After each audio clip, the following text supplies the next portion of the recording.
जय छठी मैया, जय श्री राम। और फाइनली उस समय आ गइल बा जो ना बात के हम चर्चा पता ना कई गो वीडियो में कर चुकल बानी। तो जी हाँ, हम बात कर रहे बानी पवन सिंह के नया छठ गीत के। और आज सुबह सुबह ही डीआरजे रिकॉर्ड पर आइल बा गाना।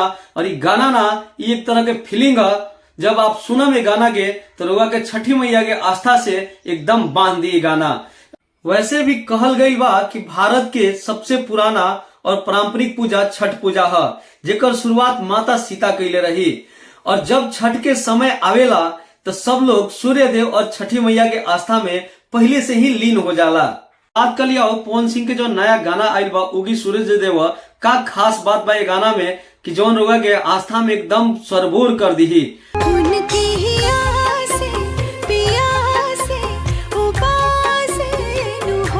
सुनी है राजना हो निराश हो। ये गाना में रुआ चाह के भी कोनो कमी नहीं निकाल सकत, ये से कि पवन सिंह के आवाज बा और जौन लेखक बड़े अरुण बिहारी जी बड़ी गहराई से गाना के लिखले बड़े और म्यूजिक के तो कोनो कमी नहीं है।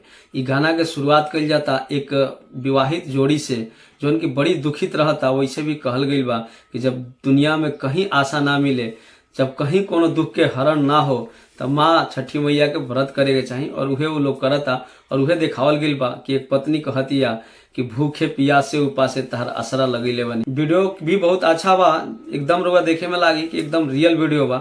ऐसा तनिको ना लागी, कहीं भी ना लागी कि यहाँ पे आदमी एक्टिंग करता। एकदम रुआ भी रम जाइम और पूरा पारंपरिक तरीका से दिखावल गई बा। मतलब जौन छठ पूजा में हमनी के सामान लागेला जो सब कुछ वीडियो में दिखावल गई बा। तो वीडियो फाइनली रुआ लोग नहीं जा देख ले तो जाके डीआरजे रिकॉर्ड पर देखी जा।